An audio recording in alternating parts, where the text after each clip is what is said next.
আচ্ছা, আমি সেদিনকে প্রায় দুদিন আগে আমি একটা পোস্ট দিয়েছিলাম। আমি খুব ক্লিয়ারলি বলেছিলাম যে এখানে গ্রামাঞ্চলের দিকে কিন্তু লোকজন বিজেপিকে ভোট দিতে ভয় পাচ্ছে। মানে তাদের তৃণমূলের এগেনস্টে 100% রাগ থাকলো, যদি হিন্দুদের ক্ষেত্রে হয় আমি বলতে পারি একটা জিনিস পাই, আমিও 100% শিওর, অনেক ভয়ে এরা হায়দার ভোট দিতে যাবে না, অথবা ভোটটা তৃণমূলকেই দেবে, বিজেপিকে দেবে না। এখন যদিও এখানে সেন্ট্রাল পুলিশ বাহিনী যাই আসুক না কেন, সমস্যাটা কিন্তু বিজেপি বুঝতে পারছে না। মেন প্রবলেমটা হচ্ছে একটা বুথে কে কে ভোট দিচ্ছে বা দিচ্ছে না সেটা তো বোঝা যাবে না, কিন্তু একটা বুথের মোটামুটি ধরুন একটা জায়গায় 50% হিন্দু, 50% মুসলমান আছে। তো মোটামুটি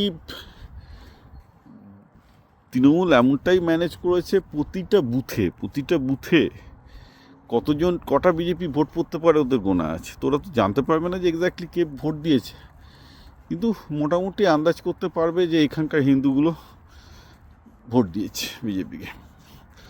এবং বিশেষত মুসলমান প্রধান এলাকাতে এটা খুবই ডেঞ্জারাস, কারণ সেক্ষেত্রে যে ঘটনাটা দাঁড়াবে, যে হয়তো ডিরেক্টলি কিছু হবে না, কিন্তু ওই ছোটোখাটো আর কি, মানে পুকুরে বীজ দেওয়ার থেকে শুরু করে জমি জায়গা নিয়ে ঝামেলা, এসব জিনিসপত্র হবে। তো ওই সব ভয়ের চোটে আমি জানি যে মানে নদিয়া, মুর্শিদাবাদ, মালদা ইত্যাদির যেসব গ্রামে হিন্দু মুসলমান পার্সেন্টেজ মোটামুটি ইকুয়াল বা মুসলমান পার্সেন্টেজ হাই, সেসব জায়গায় খুব কম সংখ্যক হিন্দু বিজেপিকে ভোট দিতে সাহস পাবে। কারণ তারা জানে যে যখন মানে সেন্ট্রাল ফোর্স চলে যাবে তারপরেও তাদের বেঁচে থাকতে হবে, সেটা পারবে না। তো একটা অংশ ইচ্ছা করেই দেবে না, কারণ তাদের মনে হয়েছে যে পশ্চিমবঙ্গে সাম্প্রদায়িকতা চলবে না। আর একটা অংশ হচ্ছে যারা সাম্প্রদায়িকতাতে বিশ্বাস করে, তারাও জানে যে তারা টিকে থাকতে পারবে না, তারা টিকে থাকার জন্য বিজেপিকে ভোট দিতে পারবে না। Is a very Real fact actually. এবং আমি জানি যে বিজেপির যারা কর্মী সমর্থক তারা এই রিয়ালিটিটাকে মানতে চাইছে না। তারা আশা করছে যে যে ভোটের বাক্সে গিয়ে কিছু একটা ম্যাজিক হবে, লোকজন বিজেপিকেই ভোট দিয়ে আসবে। আমি এটা বলছি যে বিজেপিকে ভোট দিতে গ্রামাঞ্চলে হিন্দুদের প্রায় বড় অংশটাই চাইছে, কিন্তু দেবে না। দিলে তাদের নিজেদের ব্যথা আছে, ভয়ে আছে, নিজেরাও জানে, আগে দিয়ে অনেকে ভুগেছে। সবচেয়ে বড় কথা হচ্ছে যে 2019-এ যখন অনেকেই গ্রামের লোকজন বিজেপিকে ভোট দিয়েছিল, বিশেষ করে গ্রামের হিন্দুরা, তাদের ফলটা, কনসিকুয়েন্সটা খুব একটা ভালো হয়নি। আমি ডেটাগুলো আমি মানে গ্রামে গিয়ে টের পেয়েছি। সো এইবার এবং তাদের পাশে বিজেপি কিন্তু তখন দাঁড়ায়নি। এখন ওই সেন্ট্রাল পুলিশ নিয়ে এসে কিছু হবে না, কারণ সেন্ট্রাল পুলিশ ফোর্স দুদিন বাদে চলে যাবে, তাদের তারপরে 5 বছর থাকতে হবে। সো পশ্চিমবঙ্গে যে খুব একটা ফেয়ার ইলেকশন হবে আমার মনে হয় না। পশ্চিমবঙ্গে ফেয়ার ইলেকশন করতে গেলে এখানে আমার মতে যদি মানে রাষ্ট্রপতি শাসন করে পুরো পুলিশি ব্যবস্থাটাকে চেঞ্জ করে আগা পাতলা শার্ট করে সিন্ডিকেটগুলোকে ভেঙে মানে সিন্ডিকেটগুলোকে ভাঙাই এখানে অসম্ভব ব্যাপার। সিন্ডিকেটগুলোকে ভেঙে ক্লিন করে যদি কোনো একটা ইলেকশন করতে পারতো, তবে পশ্চিমবঙ্গে একটা ফেয়ার ইলেকশন হবে। তবে সেই ফেয়ার ইলেকশনেও বিজেপি জিততে পারবে কিনা আমার অনেক সন্দেহ আছে, বিকজ অফ আগের ফ্যাক্টরগুলো আমি যে বলেছি। বাট অ্যাটলিস্ট একটা ফেয়ার ইলেকশন হবে।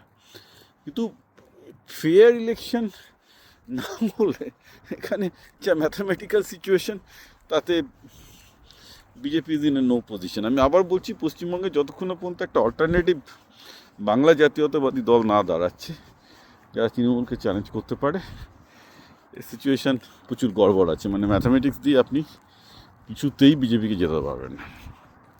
বিজেপিকে জেতাতে যাদের ইচ্ছা আছে, আপনারা তারা দিল্লি নেতাদের সাথে কথা বলুন যে ভাই আপনাদের এইসব স্ট্র্যাটেজি হচ্ছে না, আপনারা যতই আশাবাদী হয়ে করুন না কেন ভোট, মেন ব্যাপার হচ্ছে যে গ্রাউন্ড লেভেলে অনেক প্রবলেম আছে। এবং গ্রাউন্ড লেভেলে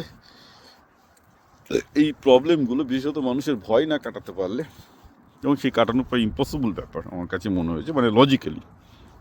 বিকজ আবার বলছি, 2019-এ যারা বিজেপিকে ভোট দিয়েছিল যেসব হিন্দুরা বিভিন্ন গ্রামে এবং বিভিন্ন জায়গায়, তারা যা সাফার করেছে আমি নিজে চোখে দেখেছি। সেসব রিপোর্ট আমি আপনাদের বলতে চাই না, তারাই চাইনি যে সেসব, মানে আমি তাদের ইন্টারভিউ নিতে পারতাম, কিন্তু আমি নিইনি, কারণ তারা আর কোনো ঝামেলা চাইছে না।